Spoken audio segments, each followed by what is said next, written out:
Hey guys, what is up? Alex Scott here with Consordini.com. Thank you so much for tuning into another one of our videos. Today, I'm going to share with you guys a story, a long and harrowing tale of this bass right here. Now, if you are a bass nerd, like I am, you will probably recognize this body shape. It would appear to be, if we look even at both sides of it, a Federa Imperial with the Matt Garrison body shape, 26 frets, complicated electronics. This bass, by all appearances, and if you know Federas, you know how kind of crazy expensive they are. This bass from Federa would cost somewhere in the neighborhood of $13,000 or $14,000. Now, I love Federa basses. I love this body shape ever since I first learned about Matt Garrison and what an amazing player he is, as well as Yannick Gwizdala is another player who plays this particular body style. I knew that that was my dream bass. I always wanted to have one of those. It's a 5-string, but I tune it from E up to C, so it actually has a high C instead of a low B like normal 5 strings do. Really tight string spacing, again 26 frets, so I can get all the way up to a high D, which is ludicrously high for a bass, but it's designed really for chordal playing and soloing and all this kind of stuff, which is, Yannick and Matt Garrison and other guys who play this kind of a setup are really known for that style of playing. It's something I've always loved and really practiced at, so I knew that I needed a bass like that. But I was never going to be able to afford a bass that cost $13,000 or $14,000. I mean, I'm a full-time professional musician. I tour all over the country and gig plenty, and I make pretty decent money, especially working here in the studio nowadays and all that stuff. But that's just insane. You're talking over $10,000 for an instrument. That would be more than my car. That would be more than what I pay in a year for rent, all this kind of stuff. So it just wasn't going to be doable particularly. So I started looking around online to maybe see if I could find, like a local builder or luthier, somebody who could do something like it for a bit cheaper. I had a bass built by a luthier here in Colorado named Marty Miller. Wonderful guy and a very, very talented builder, but some of the features that I wanted, specifically the extra frets up top and the scale length being 33 inches as opposed to the typical 34, some of the electronic stuff that I wanted to implement. It was a very, very nice instrument, but after playing it and touring with it for a few years, I just decided it wasn't what I really wanted. So I was doing more research, maybe thinking about another luthier or something like that, when I found on eBay knockoff Federas. And even just saying that as a phrase sounds a little bit ridiculous, but there are these companies, and they don't just do Federas, they do basses and guitars of all shapes and sizes, but they are effectively knockoffs. They are the guitar or bass equivalent of like a $20 Prada purse or Rolex watch or something that you would find in an unscrupulous part of town being sold by a sketchy looking guy out of a van or something like that. They are the internet equivalent of that for basses and guitars. And I found pretty much this exact bass for $750. And I thought, you know what?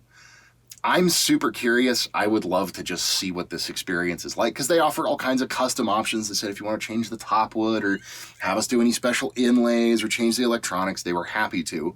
It was effectively a shop, I believe it was based in Beijing in China, offering the full custom luthier experience with the body shape that I wanted for the low, low price of $749.99.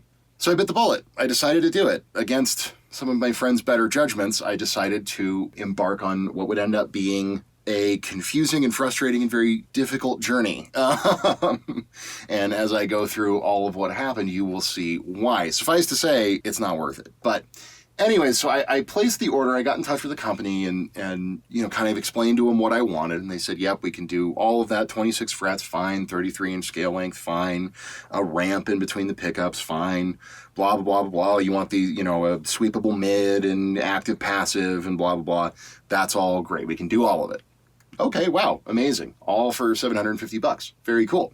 And they said, yeah, it'll be, a month or two. We'll build it. We'll send you photos all through the process and we'll ship it off. And they did. They were excellent with communication and very upfront. And I was really, really excited. I thought, wow, if this thing comes out as even a decently playable bass that sounds halfway good, I'm going to be in the green. Maybe I can change the electronics later or what have you. But as long as I get it and it's playable, I'll be pretty happy. So fast forward, a couple months after ordering it, they ship it. It took 3 or 4 weeks to ship from China.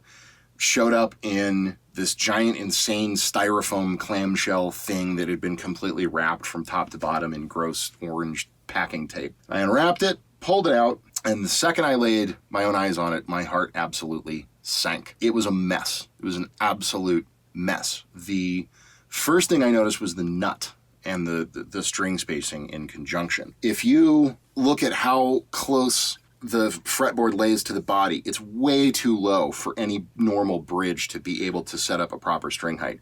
The strings were, I think, about half an inch off the fretboard. I don't remember the exact measurement, but I could easily slip my pinky finger underneath the strings over the fretboard.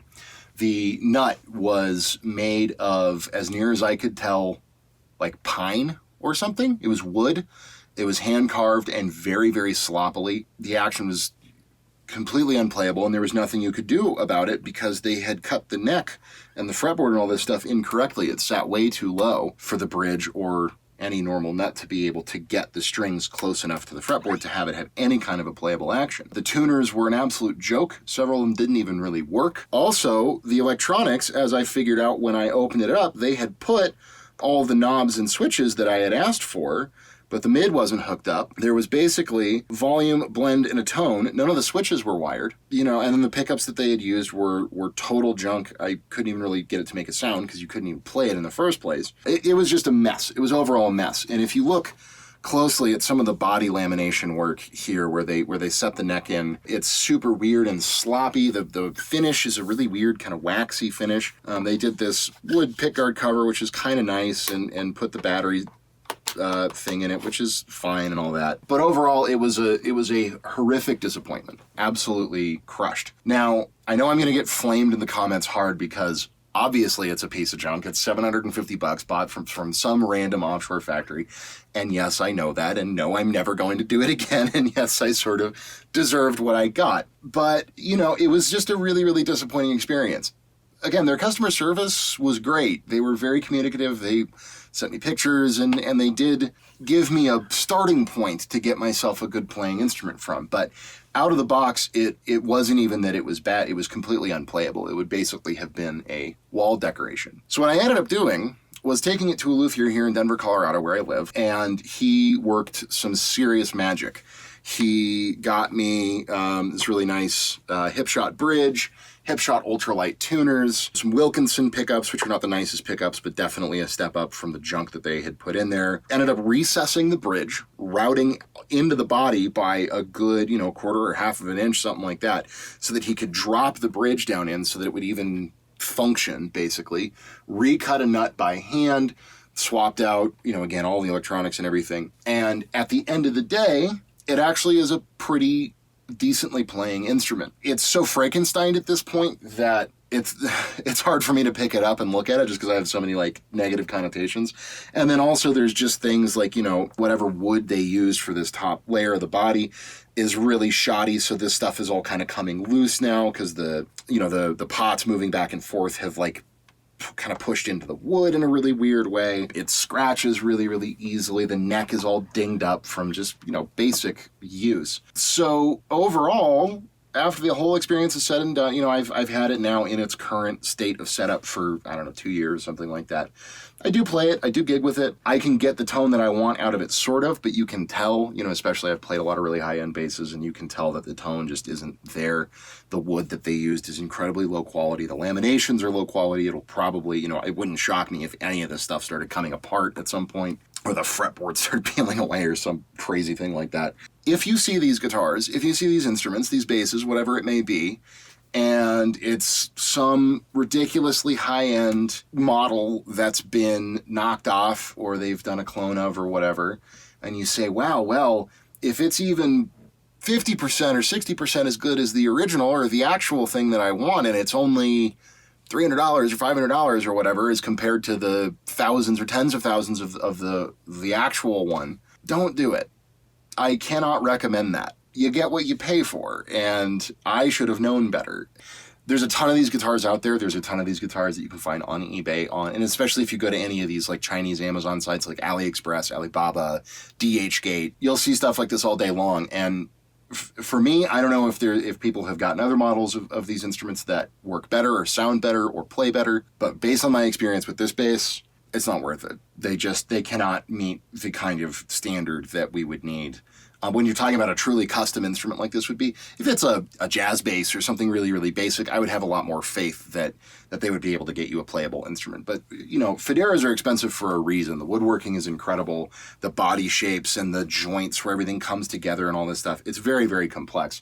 And when you ask kind of a turn and burn shop like this to do something at that level, they're just not going to be able to crank it out. So thank you guys for sticking with me through this super, super long story. I hope you found it interesting. I wanted to hopefully save somebody from a similar terrible experience like what I had, because it can be very, very tempting. You know, we all love these fancy custom instruments and lament the fact that we never have enough money to actually buy them.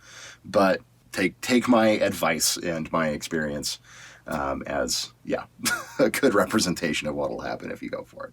But what do you guys think? Have you seen these instruments? Have you ordered one? Has your experience been different than mine? I would love to hear if somebody out there has ordered something like this and actually gotten a good quality playable instrument. So if that's happened to you, or if you've had a horror story happen like this here, please leave your thoughts in the comments down below. I'd really, really be interested in hearing what you guys have to say.